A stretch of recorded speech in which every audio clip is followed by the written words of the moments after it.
Fala pessoal, tudo bem? Hoje a gente vai falar e você vai aprender sobre uma das tarefas mais difíceis, né? Tem muita gente que tem empresa ou que é líder durante muitos anos e não sabe, não aprendeu a fazer isso. Você vai aprender agora, em 8 passos, em poucos minutos, como que você pode delegar, passar uma tarefa para outra pessoa, de forma que você não perca o controle daquilo, mas que você consiga ali monitorar com o tempo e que a pessoa também aprenda, consiga de fato se apropriar daquela tarefa sem ter que ficar toda hora te perturbando, te perguntando. Então é só você seguir um passo a passo super simples. Eu demorei anos para estabelecer isso, para entender como isso funciona.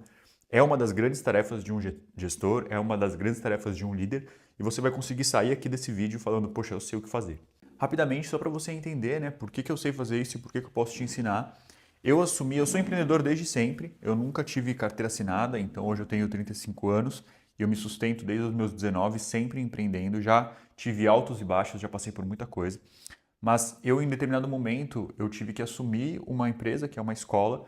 A diretora administrativa saiu e foi abrir uma outra escola e levou todo o time administrativo com ela. Mas eu acabei assumindo, então, todas as funções administrativas. Então, do dia para a noite, eu era o financeiro, o RH, o marketing, que eu já era, o comercial, parte de compras, enfim, eu fiz de tudo um pouco. E, ao mesmo tempo, a gente tinha um problema grande de caixa, porque nisso que ela saiu, ela levou também muitos clientes com ela e eu fiquei realmente ali sem ter como pagar, como contratar outras pessoas. Eu tive que fazer mesmo, me sacrifiquei aí por um bom tempo e aos poucos, né, conforme os anos foram se passando, a gente foi conseguindo ter um resultado melhor, foi conseguindo ter um pouco mais de caixa. Claro que eu, assumindo todas essas tarefas, eu não conseguia fazer muitas partes importantes de todas essas tarefas, isso também trouxe problemas para a gente, mas eu fui entendendo também quais são os problemas, os perigos de cada uma dessas tarefas e aos poucos eu fui chamando pessoas para assumir cada uma delas. Hoje eu não moro, né? A minha escola fica no Brasil, eu tenho outra aqui em Portugal e eu consigo à distância, né? Eu não faço mais operacionalmente tarefas do dia a dia da escola, muito pouca, assim, pouquinha coisa ali que eu assumo ainda. Em grande parte eu sou um gestor de pessoas. Eu converso com essas pessoas, ensino para elas e acompanho a evolução delas dentro dos âmbitos do escopo de trabalho dela. Então eu vim do zero construir, né, todo um time de pessoas e eu consigo então ver, né, nessa minha trajetória o que eu fiz de certo, o que eu fiz de errado, o que eu poderia ter feito melhor e o que eu faço hoje melhor do que eu já fiz no passado. E agora eu vou entregar aqui o sumo para você de um aprendizado assim de mais de 10 anos. Bom, já contei a história aqui, agora vamos para um passo a passo bem objetivo, bem direto. Eu quero começar com você pelo passo zero. Então eu falei que são 8 passos, na verdade são 9, porque a gente tem o passo zero. Por que eu chamo ele de passo zero e não de passo um? Porque é mais assim algumas premissas, algumas coisas que você tem que ter em mente, que você tem que ter clareza antes de começar de fato o passo a passo de delegar. Quais são esses pontos? O primeiro é que você precisa sentar com essa pessoa, vamos supor, né? Vou trazer aqui alguns casos. Pode ser que você seja o dono da empresa e que esteja passando por uma situação parecida com a que eu passei. Pode ser que, na verdade, você tinha uma pessoa que já se reportava a você e essa pessoa saiu da empresa e vai entrar uma outra pessoa no lugar dela e essa pessoa não pôde treinar essa pessoa. Ou então pode ser que você esteja saindo da empresa e tenha que treinar uma outra pessoa. Enfim, para todas as situações isso vale. O que é mais difícil um pouco é se for a situação de você estar saindo da empresa e ter que entregar para outra pessoa, porque eu vou finalizar o passo a passo com um acompanhamento.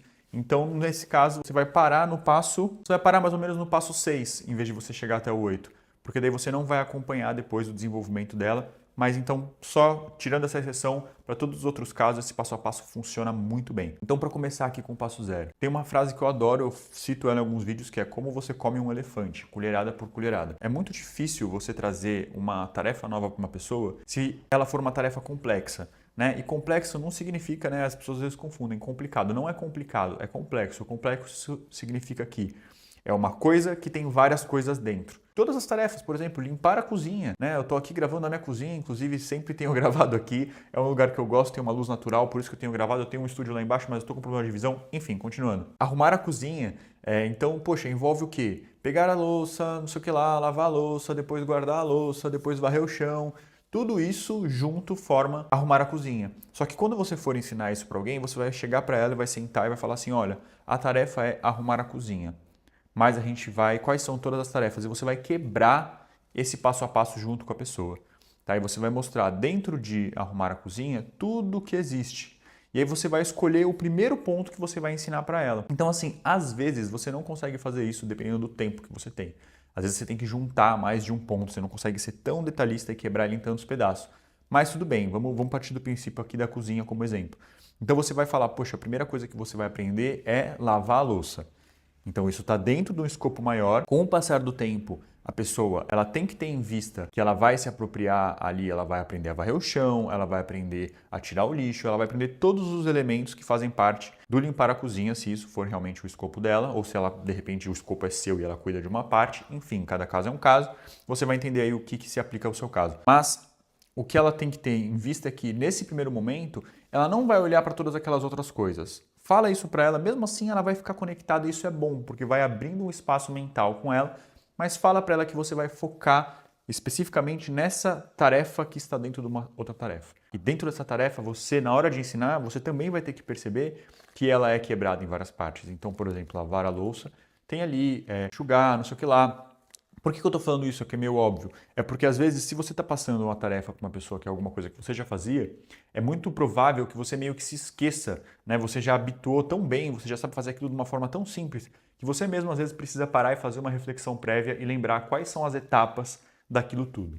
Então, vale essa reflexão também, estamos aqui na premissa zero. Segunda premissa do passo zero, são 3, é que para cada tarefa, então, você tem que ter um tempo de assimilação. A ideia é que essas tarefas elas virem hábitos. Então, com o tempo, a pessoa ela vai ficar nesse mesmo, que nem eu falei, num piloto automático, que você já está num piloto automático que você precisa parar e rememorar como que são essas etapas. A ideia é que a pessoa entre nesse piloto automático, mas no começo ela não vai entrar nesse piloto automático. É que nem, por exemplo, eu tenho um exemplo que é bem interessante quando eu fui aprender a nadar, fazer natação. Eu cheguei ali na piscina, né, eu tive um primeiro professor que eu achei ele muito ruim, porque eu fui nadar de um lado para o outro e ele, em vez de falar, olha, faz isso, foca no pé, bate o pé mais certo, né? Ou então respira e tal, sei lá, enfim. Em vez dele pegar um ponto, ele falou, olha, você precisa melhorar o seu nado, porque você precisa bater o pé assim, você precisa girar o braço assim, você precisa virar a cabeça assim, você precisa respirar assim, você precisa manter o tronco assim. Então não adianta você querer ser igual esse professor de natação. Foca só no pé, dá uma boinha para a pessoa, dá uma pranchinha para ela segurar e faz ela só bater o pé bonitinho, entendeu? Então as pessoas precisam de tempo. E aí depois... Por que eu estou te falando isso? Porque no começo ela vai bater o pé, ela vai precisar ter muita atenção no pé, porque ela não está habituada ainda a bater o pé da maneira correta. Mas com o tempo, depois que ela fizer isso várias vezes, ela pode bater o pé e focar em outra coisa, porque já ficou um movimento automático. É a mesma coisa, assim que funcionam os hábitos. Os hábitos são como se fossem atalhos que o nosso cérebro cria para poder, de alguma forma, encurtar o caminho mesmo para ter uma resposta mais rápida, sem ter um desgaste cognitivo, sem que a gente precise se desgastar, sem que seja cansativo para a gente. Então, a pessoa tem que repetir aquilo até se tornar um hábito, porque a partir do momento que aquilo se tornar um hábito, você consegue complicar. E esse é o passo a passo de qualquer aprendizado. Vamos lá então, aqui no passo zero. Segunda premissa, dê tempo de assimilação. Saiba que existe, né, que demanda um tempo até a pessoa. Não espere que ela vá aprender, entender racionalmente e já conseguir fazer aquilo numa mesma velocidade que você já faz. Isso, inclusive, é uma grande armadilha, porque muitas vezes a gente deixa de delegar porque a gente faz tão mais rápido que a pessoa que a gente fala, ah, não, deixa que eu faço para você, isso aqui é rapidinho. E a tarefa é da pessoa e você está fazendo o trabalho dela por preguiça de ensinar. Isso acontece muito, inclusive, com crianças, né? Eu venho de escola e você já deve ter percebido, às vezes eu vou trazer umas analogias assim. Mas muitas vezes a gente deixa de ensinar a criança a amarrar o tênis, por exemplo, porque a criança demora, a gente está com pressa, e aí a criança não aprende, não passa pelo processo de aprendizado, porque a gente não tem paciência e a gente quer dar uma velocidade para aquilo que, enfim, que para a criança é muito difícil. Saiba que a pessoa vai demorar para assimilar, ela vai demorar um tempo maior, ela vai fazer com uma dificuldade maior, mas que isso é, assim, uma questão de tempo, que você tem que ter um pouco dessa tranquilidade. Isso também é um passo, uma premissa importante aqui no passo zero. E a última premissa aqui do nosso passo zero é que é importante você ter um horário, um dia, uma agenda estabelecida desde o momento onde você está ensinando, então que você está passando para a pessoa, que você está delegando para ela, e que depois ela mantenha essa agenda. Então pode ser todos os dias, né? Pode ser uma vez por semana, aí você vai saber qual que é a frequência com que aquilo tem que ser feito. Por exemplo, olha, todos os dias, toda segunda-feira, às 8 da manhã, a gente combina, então, uma vez por semana eu vou te passar isso aqui e aí depois você continua nesse mesmo horário. Você nem precisa falar que a pessoa vai continuar depois, né? Você marca com ela, ó, vamos marcar então, preciso te passar isso aqui toda segunda-feira. A gente se encontra às 8, eu sento com você, fico mais ou menos uma meia hora com você, e aí depois eu vou te ensinando, cada semana eu te ensino um pouquinho mais, vamos lá? Fechou. E aí mantém uma agenda fixa, e depois você sai dessa agenda e manda a pessoa continuar com aquela agenda, tá? É importante isso. É importante também em relação a esse agendamento, se for uma coisa complicada, o que eu falei agora há pouco, né? Que a gente demanda, né? Aprender algo novo é de alguma forma cansativo para o nosso cérebro. Então é melhor você priorizar horários que a pessoa esteja descansada, priorizar horários que a pessoa talvez esteja com uma disposição maior, porque comeu bem, enfim. Não coloca assim, por exemplo, muito perto da hora do almoço.